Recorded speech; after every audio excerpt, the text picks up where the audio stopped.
السلام علیکم دوستو، مدینے میں اللہ کا ایک کرشمہ ظاہر ہوا، پھر لوگوں نے دیکھ کر کیا کہا، اس بارے میں آج کی اس ویڈیو میں پوری تفصیل بتائیں گے۔ لیکن ویڈیو شروع کرنے سے پہلے آپ لوگوں سے ایک چھوٹی سی گزارش ہے کہ اگر آپ مسلمان ہونے پر فخر کرتے ہیں اور حضرت محمد صلی اللہ علیہ وسلم سے سچی محبت کرتے ہیں تو اس ویڈیو کو ایک لائک کر کے ہمارے چینل سبسکرائب ضرور کر لیں۔ دوستو، آپ سبھی کو بتا دوں کہ روایت میں آتا ہے کہ ایک شخص جو کہ بڑا ہی پرہیزگار تھا اور ساتھ ہی ساتھ بہت ہی زیادہ خوبصورت تھا، اس کی خوبصورتی کی مثال ایسی تھی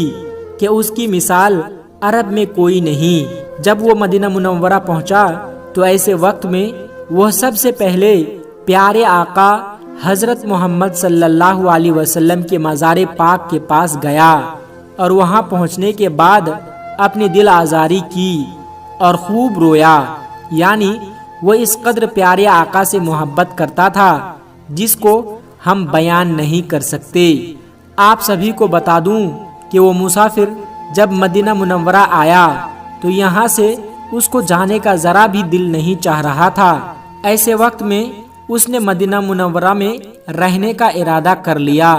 اور پھر وہ مدینہ منورہ میں ہی رہنے لگا۔ لیکن جب حضرت عمر رضی اللہ تعالی عنہ اس کی عبادت کو دیکھتے، اس کی محبت کو دیکھتے تو بڑے تعجب ہوتے۔ آپ سبھی کو بتا دوں کہ ایک مرتبہ حضرت عمر رضی اللہ تعالی عنہ اس شخص کے پاس گئے اور جا کر یہ بات کہنے لگے کہ جس طریقے سے تم عبادت کرتے ہو میں بہت ہی زیادہ اس چیز کو دیکھ کر خوش ہوتا ہوں، کیونکہ میں جانتا ہوں کہ تم مسافر ہو اور ایسے وقت میں کسی بھی چیز کی ضرورت پیش آئے تو تم مجھے ضرور بتانا۔ دوستو، وہ شخص کہنے لگا کہ جس خدا کو تم مانتے ہو اس خدا کو میں بھی مانتا ہوں اور وہی ذات دینے والی ہے اور تم بھی اسی کے محتاج ہو، میں تم سے کیوں مانگوں؟ ایسے وقت میں حضرت عمر رضی اللہ تعالی عنہ خاموش ہو گئے اور وہاں سے چلے گئے۔ لیکن حضرت عمر رضی اللہ تعالی عنہ اس کی عبادت سے بڑے متاثر تھے۔ آپ سبھی کو بتا دوں کہ کچھ ہی دنوں کے بعد حج کا زمانہ آ گیا۔ ایسے وقت میں مدینے والے وہ سبھی کے سبھی حج کی ادائیگی کرنے کے لیے مکہ مکرمہ روانہ ہونے والے تھے اور انہی میں سے یہ شخص بھی تیار ہو گیا اور یہ بھی قافلے والوں کے ساتھ ہو گیا۔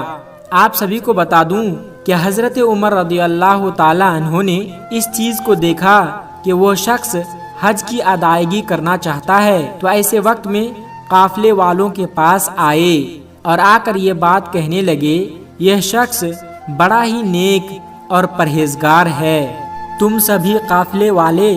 اس کی حفاظت کرنا۔ یہ بات سننے کے بعد قافلے والے اس کے اوپر راضی ہو گئے، کیونکہ قافلے والے بھی اس بات کو مانتے تھے کہ یہ جو شخص تھا بڑا ہی پرہیزگار شخص تھا اور بڑا ہی نیک ہے اور اس کے من میں کوئی لالچ نہیں ہے۔ ایسے وقت میں وہ شخص قافلے والوں کے ساتھ روانہ ہو گیا۔ ابھی منزل کی طرف رواں دواں تھے اور کچھ ہی وقت گزرا تھا کہ اسی قافلے والوں میں سے ایک عورت بھی تھی جو بہت زیادہ خوبصورت تھی اور اس عورت کی نظر اس شخص پر پڑنے لگی اور دھیرے دھیرے وہ عورت اس شخص کے خوبصورتی کے قائل ہونے لگے۔ اور ایسے وقت میں جب بھی قافلہ کہیں پر بھی رک جاتا تو وہ قافلے والوں کے ساتھ اپنا خیمہ نہیں لگاتی، یعنی اسی شخص کے قریب اپنا خیمہ لگاتی اور وہ شخص جہاں بھی رکتا ایسے وقت میں وہ قرآن شریف کی تلاوت کرنے لگتا اور اسی چیز کا بہانہ بنا کے وہ عورت اس شخص کے قریب جا کے بیٹھ جاتی اور اس کی قرأت کو سننے لگتی۔ دوستو، دھیرے دھیرے وہ عورت بہت زیادہ اس شخص کے قریب آنے لگی اور جب اس عورت سے برداشت نہیں ہوا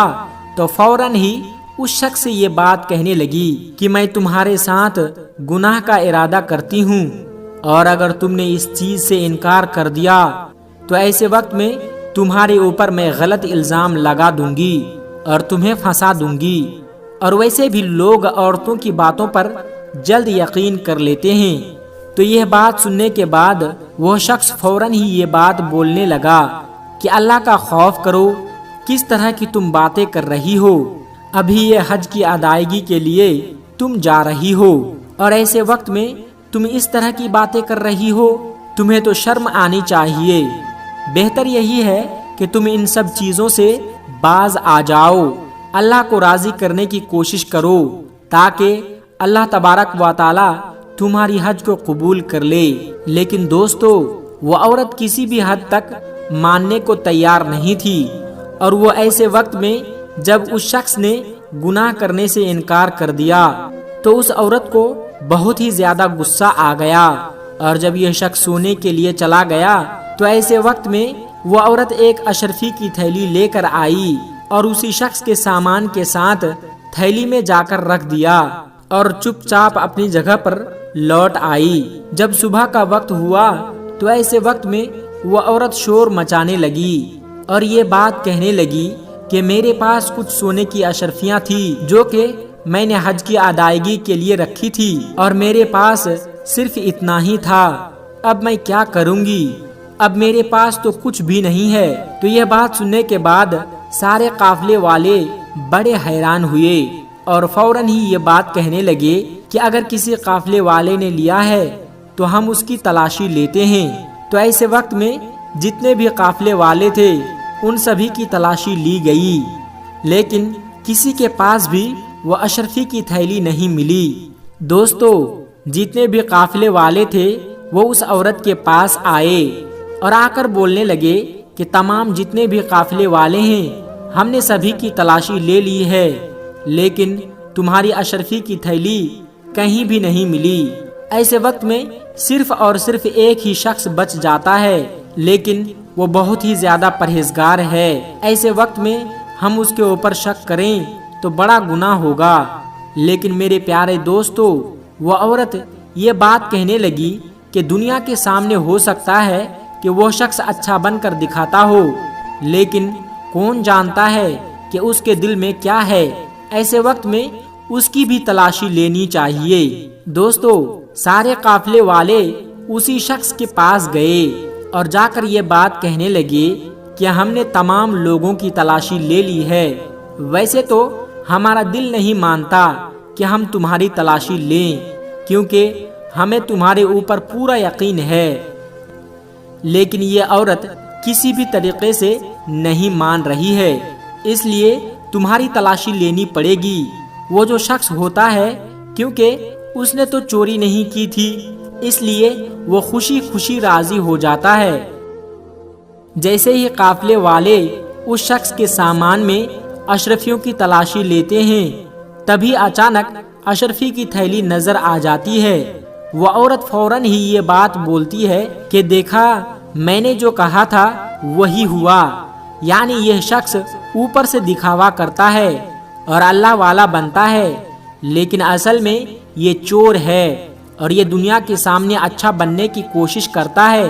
اور ایسے لوگوں کے ساتھ بہت ہی زیادہ ظلم کرنا چاہیے۔ تو پیارے دوستو،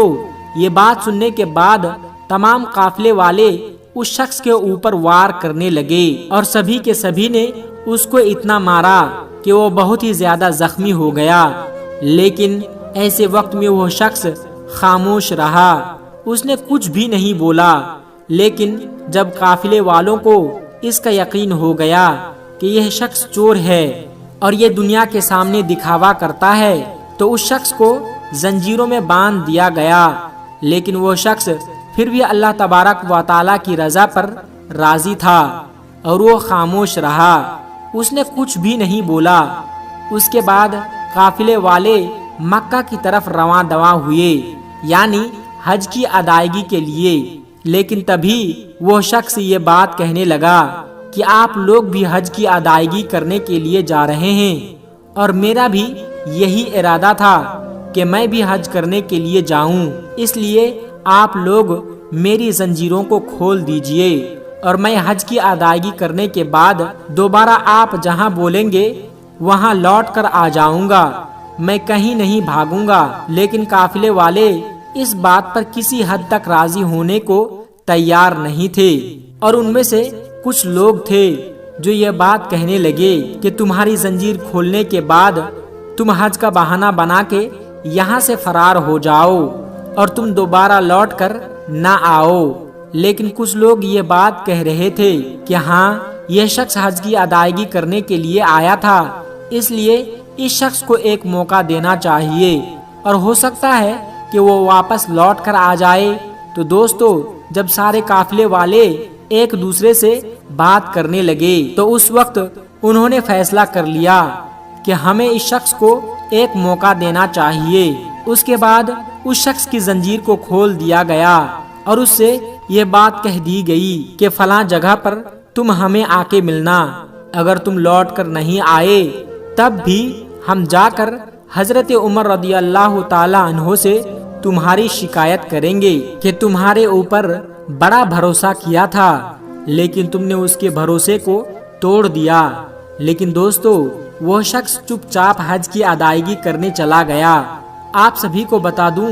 کہ مکہ مکرمہ پہنچنے کے بعد وہ اللہ کی بارگاہ میں بہت زیادہ روتا ہے اور گڑ گڑاتا ہے اور اللہ پاک کی بارگاہ میں دعا کرتا ہے کہ اے اللہ، میرے اوپر جھوٹا الزام لگایا جا رہا ہے، ایسے وقت میں تو میری حفاظت فرما۔ تو پیارے دوستو، جیسا کہ ہم سبھی جانتے ہیں کہ جب دل سے کوئی بات نکلتی ہے تو اثر رکھتی ہے۔ پھر آپ سبھی کو بتا دوں کہ وہ شخص اللہ کی بارگاہ میں دعا کی اور فوراً ہی اس کی دعا قبول ہو گئی اور فوراً ہی وہ شخص جو تھا حج کی ادائیگی کرنے کے بعد اس مقام پر پہنچ جاتے ہیں جہاں پر اسے لوٹنے کے لیے کہا گیا تھا۔ جب لوگوں نے اس شخص کو دیکھا تو وہ بہت ہی زیادہ حیران ہوئے اور یہ بات کہنے لگے کہ ایسے وقت میں تو لوگ یہاں سے بھاگ جایا کرتے ہیں، کبھی لوٹ کر نہیں آتے، لیکن تم نے ہمارے بھروسے کو جیت لیا ہے اور اس بات سے ہم بہت ہی زیادہ خوش ہیں اور اس لیے ہم تم کو زنجیروں میں نہیں باندھیں گے۔ پیارے دوستو، آپ سبھی کو بتا دوں کہ قافلہ مدینہ منورہ کی طرف روانہ ہو گیا، لیکن ابھی کچھ ہی دور چلے تھے کہ تبھی اس عورت کے پاس جتنی مال و دولت تھی وہ ساری کی ساری ختم ہو چکی تھی اور مدینہ منورہ پہنچنے کے لیے اس کو کچھ نہ کچھ مال کی ضرورت تھی۔ اور جب اس نے قافلے والوں سے بتایا تو قافلے والوں کے پاس بھی بہت ہی کم مال و دولت تھی، تو اس چیز کو لے کر وہ بہت ہی زیادہ پریشان ہونے لگی کہ میں مدینہ منورہ کیسے پہنچوں گی۔ تو اس وقت اس کے ذہن میں ایک خیال آیا کہ جب کسی جگہ پر قافلہ رکے گا تو اسی وقت کسی گاؤں کے اندر جا کر میں مدد مانگوں گی، ہو سکتا ہے کہ کوئی میری مدد کر دے۔ دوستو، آپ سبھی کو بتا دوں کہ سفر کے دوران ایک جگہ پر قافلہ رکا اور اس وقت موقع پاتے ہی وہ عورت ایک گاؤں پہنچ گئی اور وہاں پہنچنے کے بعد وہ لوگوں سے مدد مانگنے لگی، لیکن کوئی بھی مدد کرنے کو تیار نہیں تھا۔ اس وقت ایک شخص نظر آیا اور وہ یہ بات کہنے لگا کہ میں تمہاری مدد کروں گا، لیکن اس کے بدلے میں مجھے کچھ چاہیے۔ تو وہ عورت یہ بات کہنے لگی کہ اگر میرے پاس کچھ ہوتا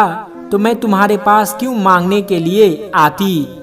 تو یہ بات سننے کے بعد وہ شخص یہ بات کہنے لگا کہ چاہے کچھ بھی ہو جائے، بدلے میں مجھے کچھ نہ کچھ ضرور چاہیے۔ تو یہ بات سننے کے بعد وہ عورت کہنے لگی کہ میں تمہارے حق میں دعا کروں گی اور انشاءاللہ اللہ تمہیں اس کا اجر دے گا۔ تو یہ بات سنتے ہی وہ شخص کہنے لگا کہ اللہ تعالیٰ جو مجھے اجر دے گا وہ تو قیامت کے دن دے گا، لیکن مجھے کچھ حصہ آج اور ابھی چاہیے۔ تو عورت بولنے لگی کہ بھلا تمہیں کیا چاہیے؟ تو وہ شخص کہنے لگا کہ میں تمہارے ساتھ گناہ کرنا چاہتا ہوں۔ تو اس عورت نے پہلے تو انکار کیا، لیکن جب ان کو ضرورت محسوس ہوئی کہ مجھے بہت ہی زیادہ مال کی ضرورت ہے تو وہ فوراً اس بات کے اوپر راضی ہو گئی اور پھر اس عورت نے اس شخص کے ساتھ گناہ کیا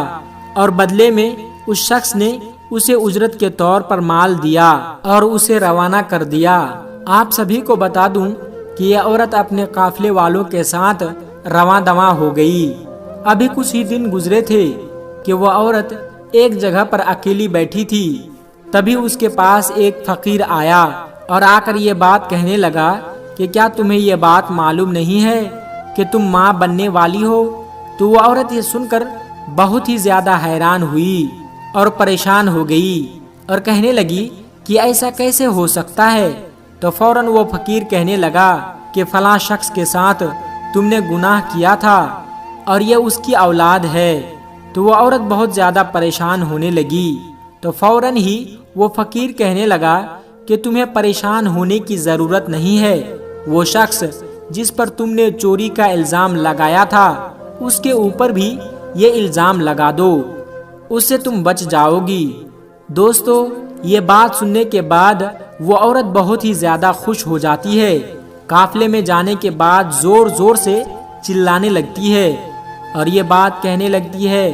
کہ یہ جو شخص ہے جو نیک بننے کا دعویٰ کرتا ہے اور بڑی بڑی باتیں کرتا ہے، اس نے میرے ساتھ گناہ کیا ہے، زبردستی کی ہے، جس کی وجہ سے آج میں ماں بننے والی ہوں۔ میں نے یہ بات اس لیے ظاہر نہیں کی تھی کیونکہ مجھے شرمندگی محسوس ہو رہی تھی، لیکن آج مجھے یہ بات معلوم ہوئی ہے کہ میں ماں بننے والی ہوں، اس لیے آج مجھ سے یہ بات چھپی نہیں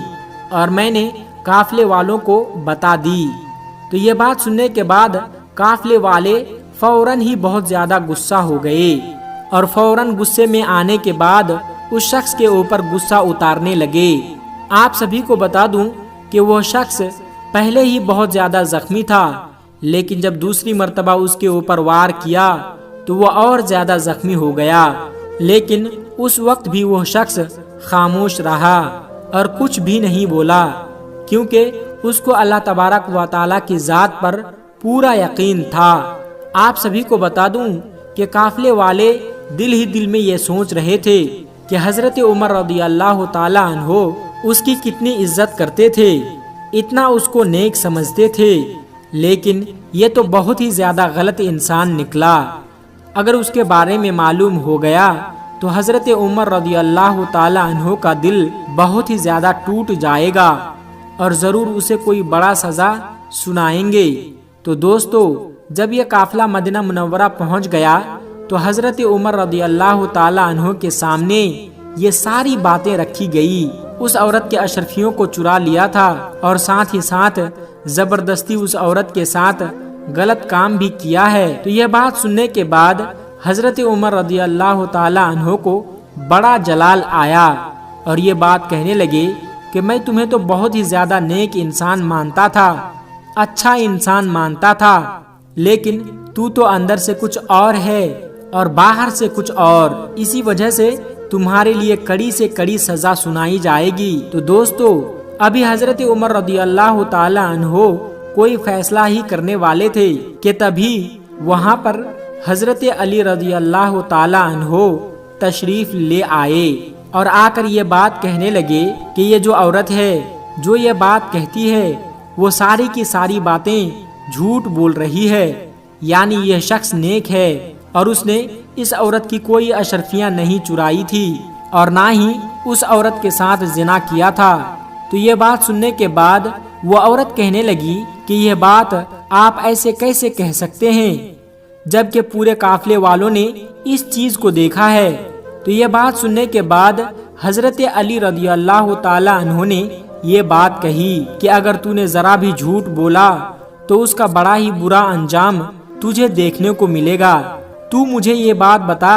کہ فلاں جگہ پر تو نے اس شخص سے یہ بات نہیں کی تھی کہ میں تمہارے ساتھ گناہ کرنا چاہتی ہوں، تو اس شخص نے منع کر دیا تھا۔ تو وہ عورت ڈر کے مارے بہت زیادہ کانپنے لگی اور فوراً ہی یہ بات کہنے لگی کہ ہاں میں نے یہ بات کہی تھی۔ تو اس کے بعد حضرت علی رضی اللہ تعالی عنہ نے یہ بات کہی کہ جب اس شخص نے گناہ کرنے سے منع کر دیا تو نے اس کو دھمکی دی تھی یا نہیں دی تھی کہ میں تجھے بدنام کر دوں گی؟ تو عورت ڈر اور خوف کی وجہ سے سچ سچ بتانے لگی اور یہاں تک کہ حضرت علی رضی اللہ تعالی عنہ پورا واقعہ سنا دیا۔ تو دوستو، وہ عورت ہر بات کے اوپر راضی ہو گئی اور اس نے اپنی غلطی کو مان لیا لیکن باقی جتنے بھی لوگ وہاں موجود تھے وہ یہ بات کہنے لگے کہ ہم تو یہ سوچ رہے تھے کہ یہ شخص غلط ہے، لیکن اصل میں یہ عورت ہی غلط ہے، اس کو کیا سزا ملنی چاہیے؟ تو حضرت علی رضی اللہ تعالی عنہ نے فرمایا کہ فلاں قبرستان میں اسے لے کے جاؤ اور وہاں پر گڈھا کھودنے کے بعد اس کے جسم کا آدھا حصہ گڈھے کے اندر رکھ دو اور آدھا حصہ گڈھے کے باہر رکھ دو اور اس کے بعد اس کے اوپر مٹی ڈال دو۔ تو دوستو ویسا ہی کیا گیا۔ اس کے بعد وہ عورت ہلاک ہو گئی، لیکن باقی صحابہ کرام جتنے بھی لوگ وہاں موجود تھے وہ کہنے لگے کہ آپ کو یہ ساری باتیں کیسے معلوم ہوئی، یہ پورا واقعہ ہو بہو کیسے بتا دیا؟ تو اس بات کے اوپر حضرت علی رضی اللہ تعالی عنہ فرمانے لگے کہ اللہ نے میری نظروں کے سامنے پورا واقعہ پیش کر دیا تاکہ یہ جو بے قصور ہے یہ کسی بھی طریقے سے رسوا نہ ہو جائے، اللہ اس بے قصور سے راضی ہے۔ تو دوستو اسی حوالے سے یہ بات معلوم ہوتی ہے کہ جب بندہ اللہ سے سچے من سے دعا مانگتا ہے تو اس کی دعا ضرور قبول ہوتی ہے۔ وہ الگ بات ہے کہ کبھی دعا کی قبولیت میں دیری کر کے اللہ تبارک و تعالی اپنے بندے کی آزمائش بھی کرتے ہیں، جیسا کہ حضرت موسیٰ علیہ السلام کو کہا تھا کہ میں فرعون کو تہس نہس کر دوں گا، لیکن اللہ نے وہ وعدہ 20 سال بعد پورا کیا اور فرعون کو دریائے نیل میں ڈبو کر مار دیا، اور ابھی اس کی باڈی مصر کے عجائب گھر میں موجود ہے۔ دوستو غور کرنے کی بات ہے کہ جب نبی پاک کے صحابہ کا یہ عالم ہے کہ اللہ نے حضرت علی رضی اللہ تعالی عنہ کے سامنے سارا واقعہ لا کر رکھ دیا، تو خود نبی پاک صلی اللہ علیہ وسلم کا کیا عالم ہوگا؟ یہ ایک سچا پکا مسلمان ہی